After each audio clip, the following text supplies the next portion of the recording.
Hello and welcome again to the Writer Review. This is Eric Carruth, writer, and this week we're going to be taking a look back at the 2014 movie titled Cuban Fury. Now, Cuban Fury is a romantic comedy that runs for 1 hour and 38 minutes long. It is directed by James Griffiths and it is produced by James Biddle and Nira Park. The script was done by John Brown, the music by Daniel Pemberton, and the cinematography by Dick Pope and the editing by Jonathan Amos. The stars of the movie are Nick Frost, Rashida Jones, Chris O'Dowd, Olivia Colman, Ian McShane, Wendi McLendon-Covey, Alexandra Roach, Rory, Kinnear, Kayvan, Novak, and a cameo appearance from Simon Pegg. Now, the synopsis of the story goes a little something like this. After a terrible bowling experience, Bruce Garrett, played by Nick Frost, has now become an ego-deflated, self-loathing, trapped as a wallflower young engineer who lost all hopes of ever being in love, but his only escape is eating at Nando's Takeouts. When the arrival of his new boss, an American named Julia, played by Rashida Jones, his lease on life suddenly turns for the better. However, he does not feel worthy enough to win her love. His dominant male colleague named Drew, played by Chris O'Dowd, naturally steps up to the plate to win her heart. But within a twist of irony, she has a very true attraction for a man who could dance, particularly salsa dancing, which is something that Bruce has perfected in his younger days. Bruce gets drawn back to the inner demons that has been haunting him for a long time, but through trial and error, along with some persuasion from his sister Sam, played by Olivia Colman, Bruce must regain the dancing skills he once perfected to try to win the heart out of Julia by taking it to the dance floor. If you've seen such movies like Strictly Ballroom, Step Up, or Say the Last Dance, you may simply enjoy Cuban Fury, a film that juxtaposes the romantic comedy romp along with the art of salsa dancing to keep you both entertained while you hum to the music, as the dancing will come after you something fierce. The movie, like Strictly Ballroom, has its share of intriguing characters that are both humorous and very effective in their actions and dialogue. Television director James Griffiths, in his movie debut, antes up the charm factor with two great performers like Nick Frost and Chris O'Dowd, whose charismatic nature about them never keeps the story from becoming mundane. To those who love salsa dancing may not sit still on their seats, as Frost and O'Dowd will melt your heart in amazement as they will compete against each other and will dance their hearts out as a way to reach their goals to win the heart of Julia. In this movie, it isn't Bruce or Drew that's the winner, but for the dance enthusiast, it's the audience that's the winner.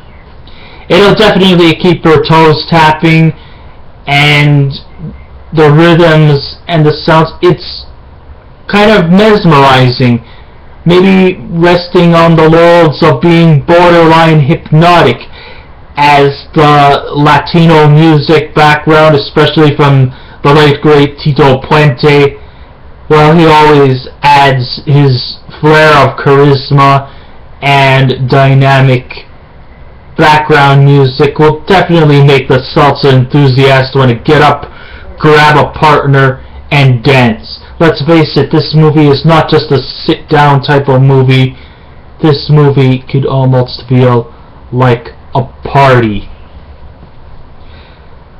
By the time we get introduced to Nick Frost's character, a bulbous loner of a man who's now a high-ranking industrial machinery designer who was once a salsa dancer expert, was haunted 22 years ago from a legion of bullies who were on the prowl who made him swallow his costume sequins. But his desire to dance returns once his new boss Julia enters his life, who happens to have a fascination for salsa. A memorable scene was when they were in the corridor and their name tags magnetized together was definitely quite a precious scene. What's also humorous is that her name was misspelled as Julio. But the real scene stealer is Chris O'Dowd, who plays the role as Bruce's rival, who also has the hots for Julia. Sure, Drew is the main antagonist in the story. He's an arrogant jerk who seems to somewhat depend on getting through by telling lecherous jokes and has somewhat of a sick sense of humor. But his seductive passage towards Julia is definitely something you like. He is the definitive man you just simply like to hate. And it's his hateful demeanor that really carries the movie through. Sure, people think that his humor is kind of juvenile, and people may not probably take too well to his dirty jokes, but it's effective. And I think we definitely should use an antagonist like him. It's not like he's like, just a vile, wicked guy. I mean, every romantic comedy has to have an antagonist, and I think if there's at least one character in the movie that really totally pisses you off, then I guess it's safe to say that Chris O'Dowd's character, Drew, must have done his job right. If he made the audience laugh, he's done his job right. If he pissed you off, he's also done his job right. It's either one of these characters that you either like him because he's a jerk, or you hate him because he's a jerk. To each their own. But it's not just Bruce, Julia, and Drew that carry the whole movie. We have a great ensemble of supporting players who also have their share of their fun in the sun as well. We have Kayvan Novak as Beijing, who's also a salsa impresario who encourages Bruce to, somewhat shave his chest hairs, get a superficial tan, and to sort of purchase a silk tan. Olivia Colman, she's just pure dynamic in her small supporting role as Bruce's sister, and she persuades him to relinquish from his comfort zone and takes him to a tavern and gives him some shots where she works while sporting a Polynesian call-girl uniform. Rory Kinnear is also quite effective in his role as Bruce's friend Gary, who's confused by the situation involving Bruce and Bijan. There's a plethora of great scenes involving Bruce and his former salsa dancing coach, Ron Parfit, played by Ian McShane, as he gets him to regain the talent he lost, as he had the legs of a stallion and the arms of an eagle. McShane definitely has great depth along with the compelling facial expressions, which flows along the film quite nicely. Sometimes the facial expressions are truly a difference maker.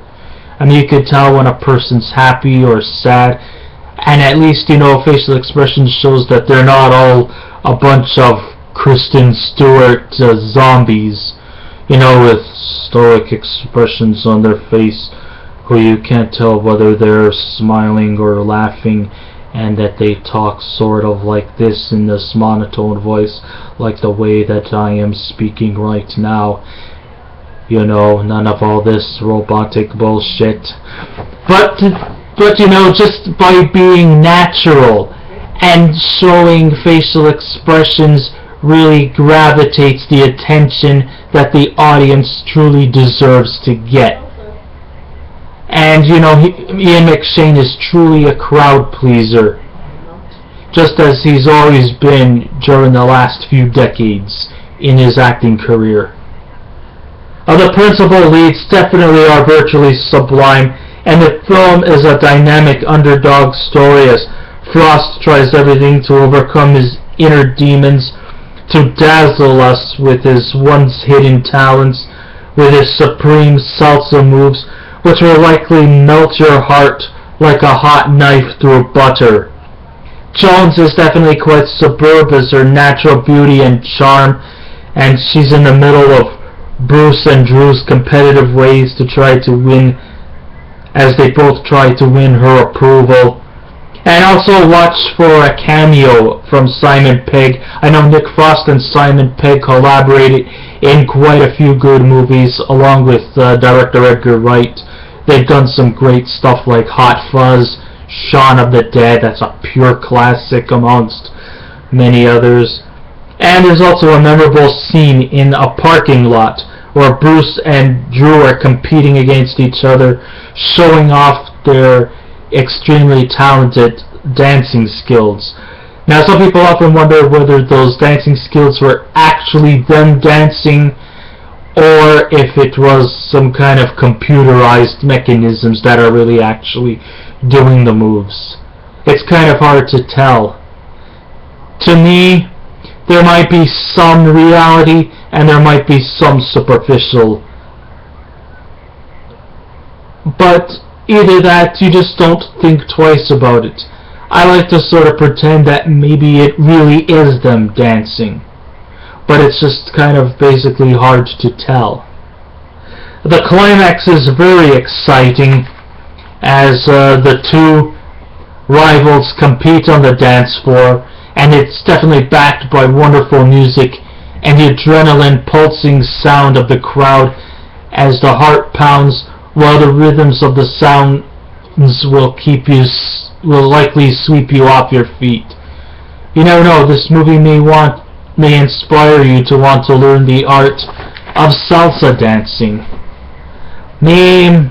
As for me, I'm not really much of a dancer, but if people who love salsa dancing, I would recommend you guys to see it. If I was to give this a scale out of 10, I would give it an 8 out of 10. I really highly recommend people to see this movie.